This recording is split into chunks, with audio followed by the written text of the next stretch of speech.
Welcome to the First Property Buyer Show, your go-to podcast for expert advice, market insights, and real-life stories to help you buy your first home with confidence. Welcome to the First Property Buyer Blueprint, the podcast that will be with you every step of the way during your first home buyer journey. I'm Emilie Lauer, a real estate journalist here at Momentum Media, the team that brings you the First Property Buyer Show. And today I am joined by managing editor here at Real Estate Business, Liam Garman. Oh my gosh, Emily, your own show now. I know, right? Yeah, first time caller, long time listener. Stop it! You're gonna make me blush. No, it's fantastic to join you on this journey, and I know, for our listeners, Emily and I are journalists together working in the property space, and it was only a few months ago that Emily turned to me and came up with the idea of, hey, I actually, I write about property every day. I'm speaking to these super cool experts. I'm learning all the ins and outs, the tricks of the trade of how to buy a property, but I'm on the journey myself. So why don't I take what I'm learning and share it with people as they're going through this journey? And I think it's a fantastic undertaking. Yeah, and I think, the idea also came because when you want to buy your first property, you don't know where to start. And you don't know actually who to turn to. Everyone has different pieces of advice. You're basically all around the place, yeah? And we wanted to make that podcast like a guide to help you go through every step of your journey. So it's going to be very basic, very simple, very explanatory. And all the questions that you have when you are buying your first property are the same question that I have and the same question I will ask our guests. Well, and maybe they can send it to you to ask your guests. Oh, they can, definitely. Because, Emily, you've got a pretty good content calendar for this, and you're going to be talking to everyone. I know this is actually going to be on our next episode, not this episode, so do stay tuned. But I was a first home buyer only a year and a half ago, and the learning is really steep. There's things that I would have liked to have done differently. There's things that I wish people told me when I was going on my journey. And there are so many parts. Like when you're a first property buyer or a first home buyer, learning those, not even the intricacies, but just learning like what is a mortgage? What's the difference between principal and interest only? What are the benefits? What are the upsides and the downsides of each? And when you're going on this journey, you're going to have people whispering in your ear. You might have parents saying, buy here, do this, do that. Emily, you and I know we're both 30s, early 30s, it's a very different market now than say what it was 30 years ago, right? So what worked then doesn't work now. So you're going to be fed all this different information, and we're going to try and filter that out a little bit. Start from the basics. What's a conveyancer? The pest and building. What to look for when you're going through a strata report? What to look for? What to ask your mortgage broker? Because these are things, and when you're buying potentially a property that could be millions of dollars, they're things that you should really be aware of. Yeah, and you want to make it right, yeah? Because, the first property is always a big step. I guess it's definitely a learning curve. It's definitely having all of these people around you telling their advice and how they did it. But what worked for them is not always what's going to work for you. 100%. So, having an understanding of the market and on every steps you're going to need to take to go and get that first property is very important, and that's why we're here. Now we jumped on it a little bit. The market is very different from 30 years ago, even from 2 years ago, even from last year. Liam, you work with me in property. 2025 is here now. I can't believe it. Yeah. The market has been changing already quite a lot this last couple of weeks. What can we expect? Well, goodness, it's, no one can really look in the crystal ball, right? No one can really look in the crystal ball. But with the data in front of me, I would say that we probably will see an interest rate cut on the 14th of February. And by the way, this might come out after 14 Feb, so we might tinker with that. Obviously, we can't look into a crystal ball, but I think economic indicators are showing that it's likely that throughout the year we'll see rate cuts. Now, to be clear, a 50 basis point rate cut, which is a rate cut of about 0.5%, which is quite high. You would expect typically maybe rates to go up 25 basis points or down 25 basis points. So jumping up and down 50 is quite big, relatively speaking. But that's only really $80 a week difference. So think of $80 a week to your back pocket. Their rate cuts might not be as big of an impact as people are expecting. Vendors might expect prices to go up more. They might not go up as much because as borrowers, as first-time home buyers, the bank might say, well, you can only afford $80 a week more. It's not, you're not suddenly going from an $800K starting point to now buying $2 million. It's actually going to be quite marginal. That's one part of what to keep an eye out in 2025. It might not have as big of an impact as we are thinking, although smarter people have said otherwise. The other thing is that we're going into a federal election. Housing is obviously going to be a key part of this federal election. You and I are both young Aussies. A lot of people in our age bracket are pretty not necessarily happy with the housing at the moment. Yeah. What we were expecting when we were growing up isn't necessarily what we're getting now as we're adults. So housing is obviously going to be a key part of the election. Already the coalition has said that first home buyers will be able to access $50,000 of their super to buy their first house, which is a lot of money, when you're considering that in terms of a deposit. So you have that in play. Whether they win or not, we're not sure about. But I think there will be some surprises in 2025. I think prices will continue to go up, particularly in housing stock that is cheaper and unit stock. Now, typically, a lot of people, and this is something that would be of interest to first home buyers, is that a lot of people have been told, buy a house, don't buy a unit, or buy this, don't buy that. Or when it comes to, say, buying an investment property, buy the blue chip suburb, don't buy the dodgy outer metropolitan area suburb. We're kind of seeing an inversion on that. And we have seen an inversion on that for the past several years, because first home buyers, like I said before, first home buyers can't buy a $2 million house, right? So in Sydney, where your average house prices are tracking up to that $2 million mark, for a very big portion of your buying base, it's actually unachievable for. What they can buy are those units and the houses in the outer metropolitan suburbs up to $1 million. So what we've seen over recent months rather, is that the more higher cap, the more expensive stock is growing at a few percent a year, whereas that cheaper stock, including units, are growing in double-digit figures. I expect that will continue, especially as people have increased borrowing capacity with interest rates, as they might be able to access super, depending on what that happens with the federal election. But I do expect those in 2025, that those smaller caps, your units or your outer metropolitan suburbs, your smaller cities, as in your small capital cities or your regional hubs, will continue to have a bit of growth. And this is why, Emilie, it's fantastic that you had the initiative to start this podcast, because it's not also just about the owner-occupier element. If you're in Perth or in Adelaide or in Melbourne at the moment, or in Hobart, you could feasibly buy in the city with the median incomes in those cities. But at the moment, if you're in Sydney or Brisbane, it's hard. Look, I've been looking at it and I think it also depends on generation, and the way you've been raised.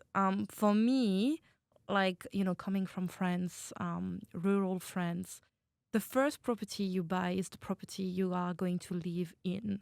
Not your whole life, but you don't rent. My parents, I don't even think they ever rented in their life. They lived with their parents, and then they took on a mortgage and they went to buy their first property/business, because they used to live above the business they owned. And then they've always bought the property. So for me, coming here in Sydney and having to buy a property in Sydney, I'm looking at it in terms of owner occupier, but at the same time, with the money that I will spend on a unit in Sydney, I could most likely buy, I don't know, maybe one unit and a studio somewhere else and renting over. Oh, more than that And sometimes, yeah. maybe two units or a Yeah. house. So it's really knowing what you really want and what your goal is. And I think that's a very important part of the process, which should be even the first part. What do you want from it? Oh, without a doubt. Without a doubt. And you're so right, because in Sydney or Brisbane at the moment, you have to keep your mind open and you have to keep your options open. And to a point, Melbourne's dipping off a little bit, but you have to keep your options open because there is actually a good chance that you can't afford to buy much. So you might say, in this sense, you're looking at buying a house as a store of value, really, that, okay, I've kind of saved up 50K, I've saved up 100K, I've saved up 150. It's sitting in a term deposit. I'm getting 5% on that. Well, that's not really doing much. Like if you've got some money saved up and it's saving 5 and you're getting 5% interest a year, it's barely keeping up with inflation. So you want to put your money somewhere. 150K ain't necessarily going to go far in Sydney. So you start looking around and say, well, here's an outer regional market. Okay, in these outer regional markets, and this is just keeping your options open, right? But in some of these regional markets, your rental yield, and not to get overcomplicated for people that are quite new into property, but the amount of rent that you are getting from your asset versus how expensive it is, in Sydney, it's actually not that good because house prices are so expensive in Sydney. The rent that you're getting for it, if you buy an investment property, is actually not that good. In other parts of Australia, especially in Adelaide and Perth, the houses are cheaper and the rents are a little bit higher. So if you were to renting and investing, so you might keep your rental unit in Sydney but invest elsewhere, you're actually making a little bit more money than if you were buying an owner-occupier in Sydney. But that's not for everyone. Some people might have the opportunity to stumble upon their dream flat. And they're happy with it. And this is where one bit of advice, the first bit of advice that I'll give to your listeners, Emilie, is research and ask questions. We'll get onto this more in the next episode when we talk about my journey. But when you're engaging agents or when you're engaging brokers, ask every question under the sun. And with that, with your research on top of that, you'll find quirky little things. Like we're fortunate that when we bought a year and a half ago now, our mortgage repayments are really only about $200 a week higher than what our rent would have been.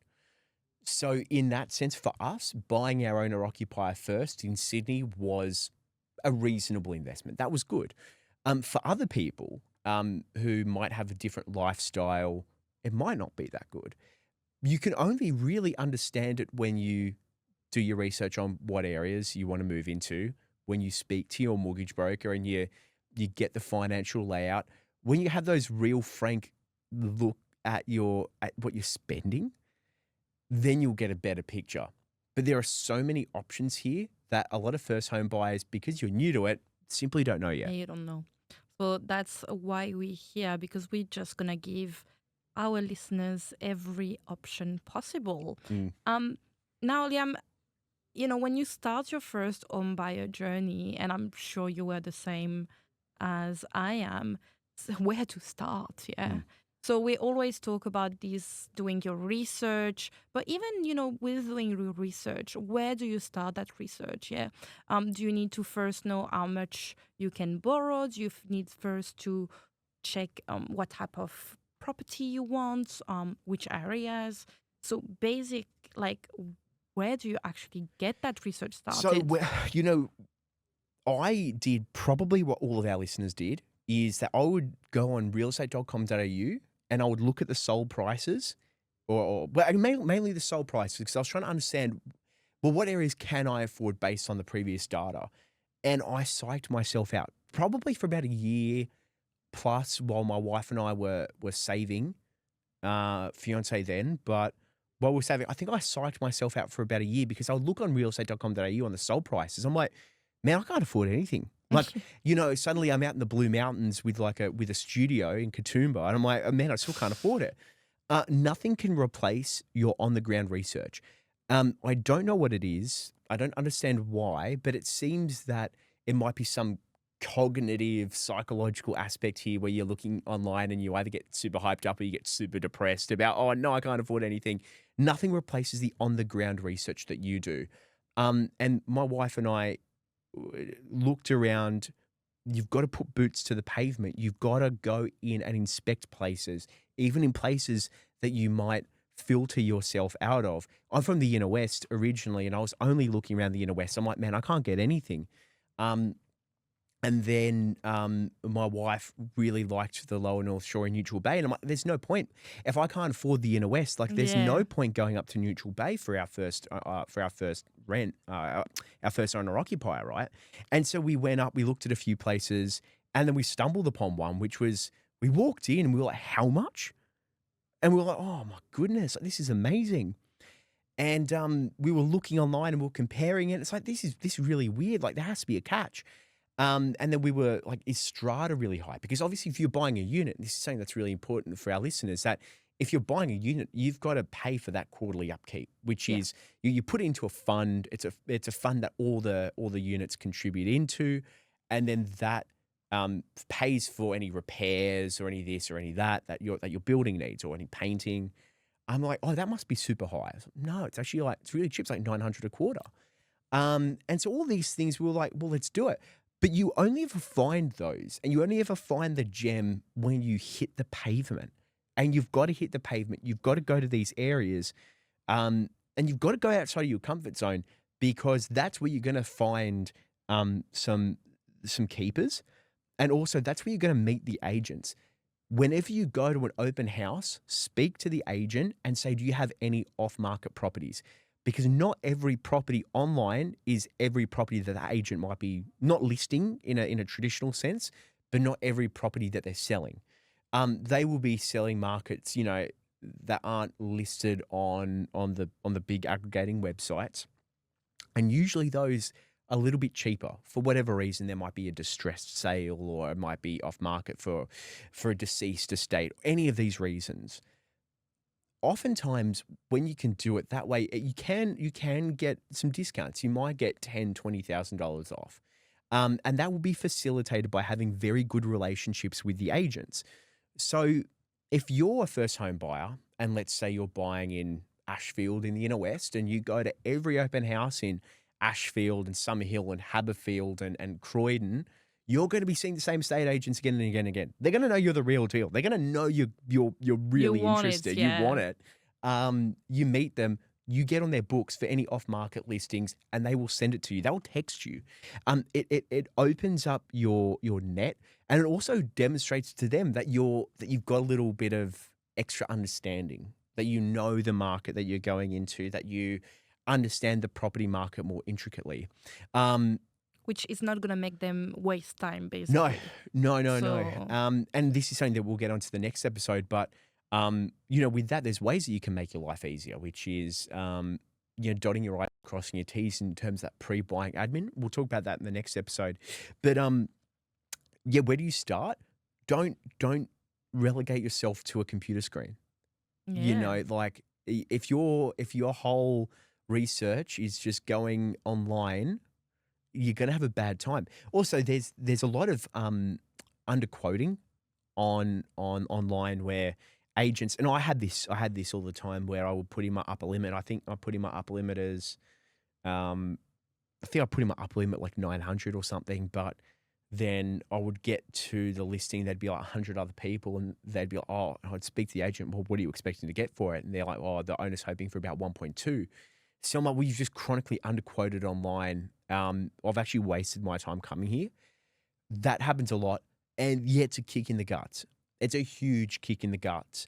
But you've got to do it. You've got to have time. You've got to hit the pavement, because that's where you're going to find something that's really cool. And a lot of the people that listen to this podcast will be younger.